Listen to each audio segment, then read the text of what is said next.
Subscribe now and press the bell icon. Never miss an update.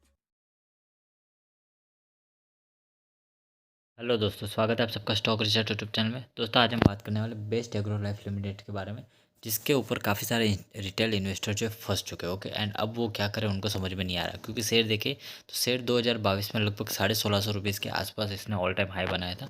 And अभी ये share trade कर रहा है 600 पे। ओके, 6 महीने में देखे तो 6 महीने में ऑलमोस्ट ये शेयर 50% से ज़्यादा गिर चुका है। ओके, एंड काफ़ी सारे रिटेल भाई जो इसमें फंस चुके हैं। तो फाइनली अब मैं वीडियो लेके आ चुका हूँ।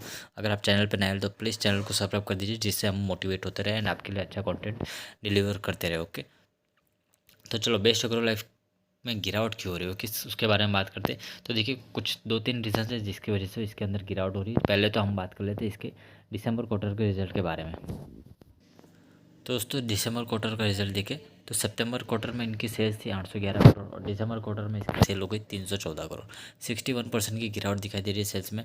नेट प्रॉफिट देखें तो 94 करोड़ से घट के -6 करोड़ का लॉस। ओके, 106% की गिरावट। ओके, कहाँ पे 94 करोड़ का प्रॉफिट था एंड उसके सामने देखें तो 6 करोड़ का लॉस दिखाई दे रहा है। Okay,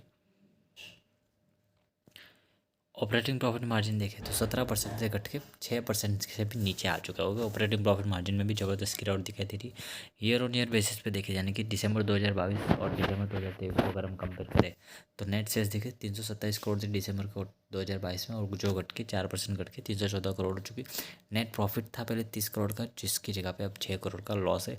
operating profit margin same to same 11% की गिरावट दिखाई दे रही है हमको। ओके, तो पहला रीज़न तो ये है कि दिसंबर क्वार्टर के रिजल्ट जो है काफ़ी ख़राब आए, नेट सेल्स में गिरावट हो रही है। दूसरी चीज़ देखें तो शेयर के अंदर गिरावट का रेशियो आप देख सकते हो, पिछले 1 महीने में 25% गिर चुका है, 3 महीने में 32%, 6 महीने में 52%, 1 साल में 45%, 2 साल में 38%, 3 साल के रिटर्न थोड़े से पॉजिटिव दिखाई दे रहे। ओके, चलो एक चीज़ और पॉजिटिव चीज़ है आप देखें जिसकी वजह से शेयर 1600 तक पहुँच गया। तो वो देखें तो मार्च 2019 में प्रोमोटर के पास सिर्फ 5% स्टेक था, जो 2020 में बढ़ के अचानक 40% हो गया। ओके, ये जो इतना ग्रोथ दिखाई दिया प्रोमोटर होल्डिंग में, जिसकी वजह से शेयर प्राइस भी आसमान पे चला गया। ओके, मार्च 2022 में 45%, मार्च 2023 में अभी देखें तो 50%। ओके, तो ये जो प्रोमोटर्स की ग्रोथ हुई शेयर होल्डिंग के अंदर काफ़ी ज़बरदस्त तरीके से हुई।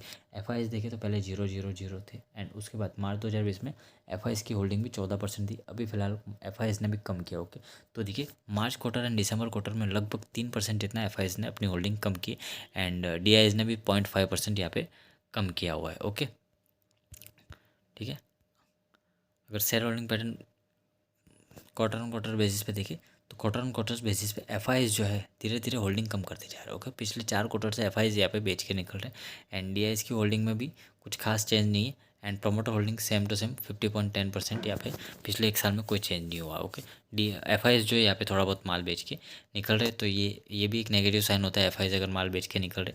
दूसरी चीज़ इनका अगर आप कैश फ्लो देखें, okay, cash flow from operating activity जो -180 करोड़ है। ऑपरेटिंग एक्टिविटी का मतलब क्या, जिस चीज़ का ये बिजनेस कर रहे हैं वो सामान बेच के ये कितना कैश जनरेट कर पा रहे हैं उसको बोलते हैं ऑपरेटिंग एक्टिविटी। तो देखिए -180 करोड़ है। ओके, इन्वेस्टिंग एक्टिविटी यानी कि इन्वेस्टमेंट से जो रिटर्न आ रहा है वो भी माइनस में। दूसरा cash flow from financing activity, financing activity मतलब लोन के पैसों से जो ये बिजनेस करे तो 248 करोड़। नेट कैश फ्लो देखे तो 49 करोड़ है, प्लस में है, अच्छी बात है। लेकिन ऑपरेटिंग बिजनेस से जो है माइनस कैश फ्लो है। ओके, ऑपरेटिंग बिजनेस से ये इनका कैश फ्लो जनरेट ही नहीं हो पा रहा है। ओके, जो भी कैश आ रहा है वो लोन लेके ही आ रहा है बिजनेस में। ओके, धंधा नहीं हो रहा है, सिर्फ लोन लेके गाड़ी चल रही है, ये समझ लीजिए। ओके, एंड पिछले कुछ सालों की सेल्स देखे तो सेल्स में अच्छी खासी ग्रोथ आपको दिखाई देगी। ओके, उसकी वजह से शेयर प्राइस 1600 तक गया था। नेट प्रॉफिट भी देखे तो यहाँ तक तो अच्छा खासा बढ़ता हुआ दिखाई दे रहा। इस साल जो है अभी तक कम हुआ है। एक और चीज़ अगर आप नोट करोगे तो दिसंबर के क्वार्टर का रिजल्ट जो है बाकी क्वार्टर के रिजल्ट के कंपैरिजन में काफ़ी कम है। ऐसा क्यों, क्योंकि एग्रीकल्चर सामान बेचने वाली कंपनीज़ में सीजनल बिजनेस होता है। ओके, किसी किसी क्वार्टर में अच्छा खासा बिजनेस हो जाता है, किसी किसी क्वार्टर में कम होता है।